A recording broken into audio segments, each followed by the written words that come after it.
मैं अगर आपसे कहूं कि आप 15 अलग अलग वर्ड्स या सेंटेंसेस में अपने आप को डिस्क्राइब कीजिए कि आप क्या हैं, तो आप जो भी डिस्क्रिप्शन देंगे उसमें कुछ फिजिकल कैरेक्टरिस्टिक्स होंगे, जैसे I am tall, fair, handsome और ब्यूटीफुल। कुछ आपके पर्सनालिटी ट्रेट्स होंगे कि मैं शाय हूं, मैं बहुत हेल्पिंग हूं या मैं बहुत शॉर्ट टेम्पर्ड हूं। कुछ आपके इंटरेस्ट एरिया से रिलेटेड चीजें होंगी कि मैं टीम गेम्स देखना पसंद करता हूं, या मुझे गार्डनिंग अच्छी लगती है, या मैं सिंगिंग या डांसिंग में इंटरेस्टेड रहता हूं या रहती हूं। कुछ आपकी सोशल रिस्पॉन्सिबिलिटीज के वर्ड्स होते हैं, जैसे आई एम स्टूडेंट और हाउसवाइफ और डॉक्टर और टीचर और इंजीनियर। ये सब चीजें जो हमें अपने बारे में बताती हैं कि मैं क्या हूं, मेरे बिलीव्स क्या हैं, मुझे क्या अच्छा लगता है या नहीं लगता है, या मैं किस तरह का पर्सन हूं, ये हमें कैसे पता चलती हैं। पहला तो ये कि हम अपने एक्सपीरियंसेस से चीजों को सीखते हैं। जैसे मैंने अगर कोई पेंटिंग बनाई है और जब वो कंप्लीट हुई तो मुझे ऐसा लगा कि मैंने बहुत अच्छी पेंटिंग बनाई है, तो मैं ये कहती हूँ कि मैं ड्राइंग और पेंटिंग में बहुत अच्छी हूँ। या कहीं कोई मैथमेटिक्स का कोई क्वेश्चन है जो किसी से सॉल्व नहीं हो रहा है और मैंने अगर उस क्वेश्चन को सॉल्व कर दिया, तो ये मुझ में एक सेंस देता है कि I am good in mathematics. एक बहुत बड़ा और इम्पॉर्टेंट रोल होता है फीडबैक गिवन बाय अदर्स। दूसरे लोग हमसे किस तरह से डील करते हैं, हमारे लिए क्या कहते हैं, इस पर डिपेंड करता है कि हम अपने बारे में क्या राय बना रहे हैं। हमारी जो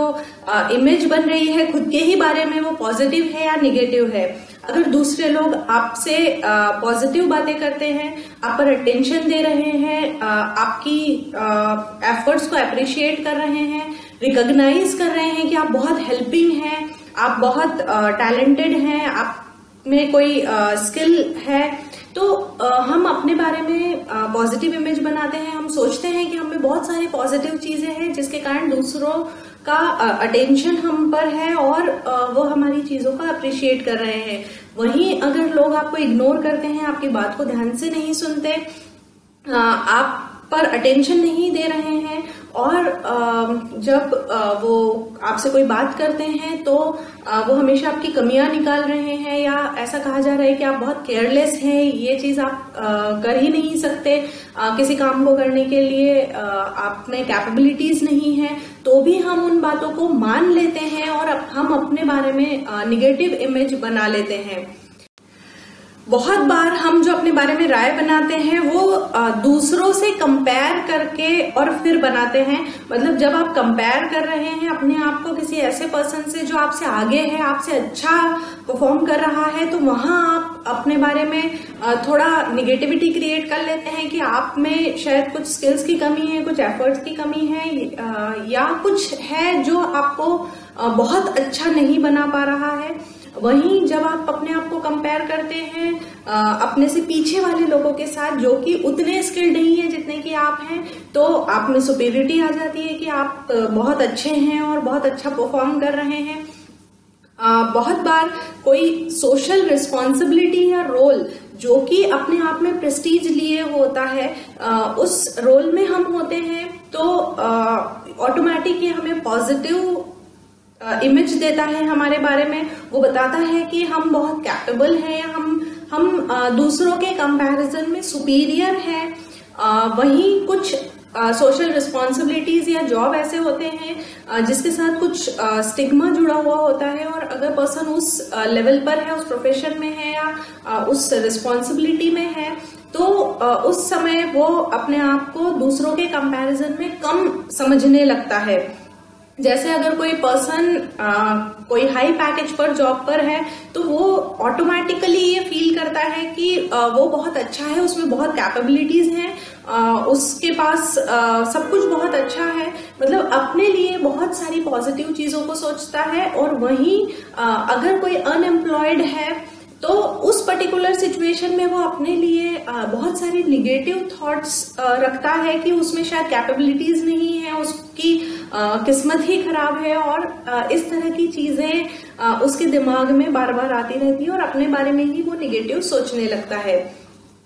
ये सब चीजें जो हमें अपने बारे में बताती हैं कि हम क्या हैं, हम अपने आप को किस तरह से देखते हैं, हमारी थॉट्स फीलिंग्स किस तरह की हैं, ये सभी हमारे सेल्फ कॉन्सेप्ट का पार्ट है। फेमस साइकोलॉजिस्ट कार्ल रोजर्स ने इसे 3 पार्ट में डिवाइड किया है। पहली तो ये कि हम अपने आप को किस तरह से देखते हैं, ये हमारा सेल्फ इमेज होता है। जो हमने पहचाना कि हम क्या हैं, हमारी जो सेल्फ इमेज है उसकी हम कितनी वैल्यू करते हैं, हम कितना इम्पोर्टेंस देते हैं उसको, ये हमारा सेल्फ एस्टीम होता है। और हम क्या बनना चाहते हैं, वो हमारा आइडियल सेल्फ होता है। पर क्या कभी आपने सोचा है कि जो आपको अपने बारे में पता है उनमें से कितनी चीजें रियल है? बहुत बार हमारे पेरेंट्स या टीचर्स जो हमसे ज्यादा लव एंड अफेक्शन रखते हैं वो हमारी कमियों को नजरअंदाज कर देते हैं या हमें गलतियां नहीं बताते हैं। बहुत बार जब हम अपने आप को पॉजिटिव वे में देखते हैं, सब कुछ जब अच्छा चल रहा होता है तो हमें लगता है कि हमें बहुत सारी पॉजिटिव क्वालिटीज हैं और अगर कहीं कोई वेरिएशन आता है तो हम हमेशा ऐसे लोगों का सपोर्ट लेते हैं जो हमारे बारे में हमेशा पॉजिटिव चीजें कहते हैं। सिमिलरली जब पर्सन के दिमाग में अपने लिए कोई निगेटिव इमेज होती है या बहुत पॉजिटिव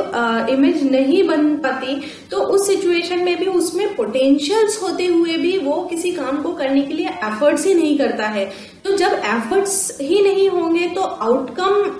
होगा ही नहीं और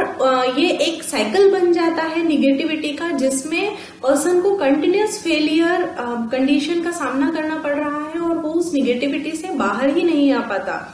बहुत बार हम कंप्लेन करते हैं कि हमारे पेरेंट्स, टीचर्स, फ्रेंड्स, कलीग्स या बॉस हमें नहीं समझ पा रहा है, पर उन सबके समझने से कहीं ज्यादा जरूरी है कि सबसे पहले हम अपने आप को ठीक तरह से समझें।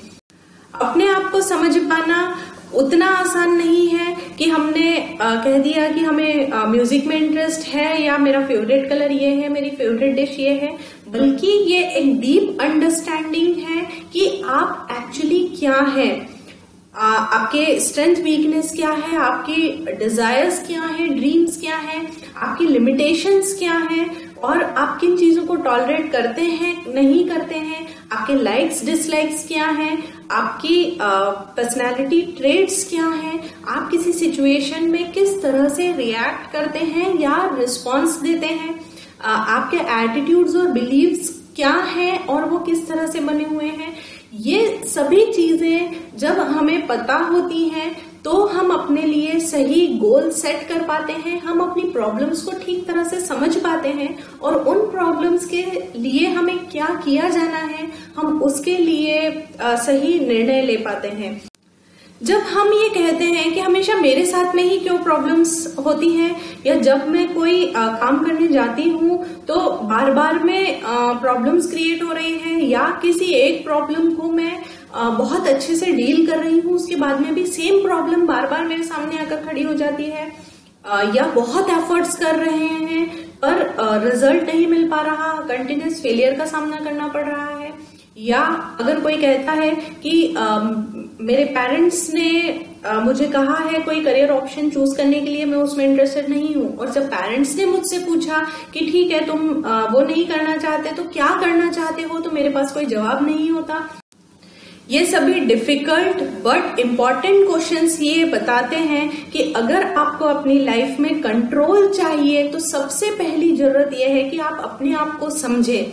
अपने आप को जब आप समझते हैं और जो आप हैं उसका आप रिस्पेक्ट करते हैं, उसको आप एक्सेप्ट करते हैं, तो ये आपका सेल्फ एस्टीम बढ़ाता है।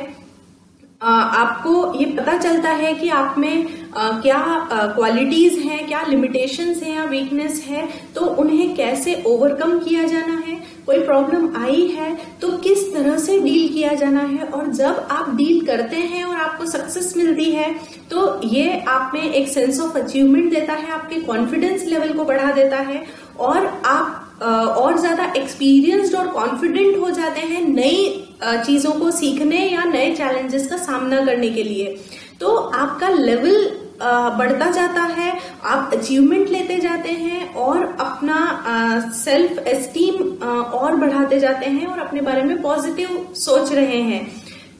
पर जब आप अपने बारे में ठीक तरह से नहीं जानते हैं तो आप अपने लिए अनरियलिस्टिक गोल सेट कर लेते हैं जिनको अचीव कर पाना आपके लिए मुश्किल होता है, और जब वो गोल अचीव नहीं होते हैं और आपको फेलियर कंडीशन का सामना करना पड़ता है तो वो आपको अपने बारे में और ज्यादा निगेटिव सोचने के लिए मजबूर कर देता है। या कोई प्रॉब्लम्स आती हैं तो आपको अपनी स्ट्रेंथ वीकनेस के बारे में पता नहीं है, आपको नहीं पता है कि उस प्रॉब्लम के साथ किस तरह से डील किया जाना है, तो वो प्रॉब्लम और बढ़ जाती है। और फिर से जब कोई फेलियर कंडीशन होती है तो आपकी लगातार अपने बारे में निगेटिव इमेज बन रही है, और उस निगेटिव इमेज के कारण आपके लिए डिफिकल्ट हो जाता है अपने बारे में कुछ अच्छा सोचना है, पॉजिटिव सोचना, और एक ये साइकिल बन जाता है जिसे ब्रेक करना बहुत मुश्किल हो जाता है। पर इस साइकिल को ब्रेक किया जा सकता है सेल्फ अंडरस्टैंडिंग से। जो पहला लेवल है इस साइकिल को ब्रेक करने का वो ये कि आप अपने बारे में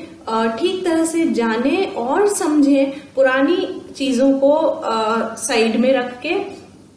अपने बारे में आप किस तरह से जान सकते हैं, या दूसरे जो लाइफ स्किल्स हमारे लिए बहुत जरूरी हैं उनको किस तरह से समझा जाए और कैसे डेवलप किया जाए, उसके बारे में बहुत सारे अलग अलग वीडियोस में बनाकर आपके साथ शेयर करती रहूंगी।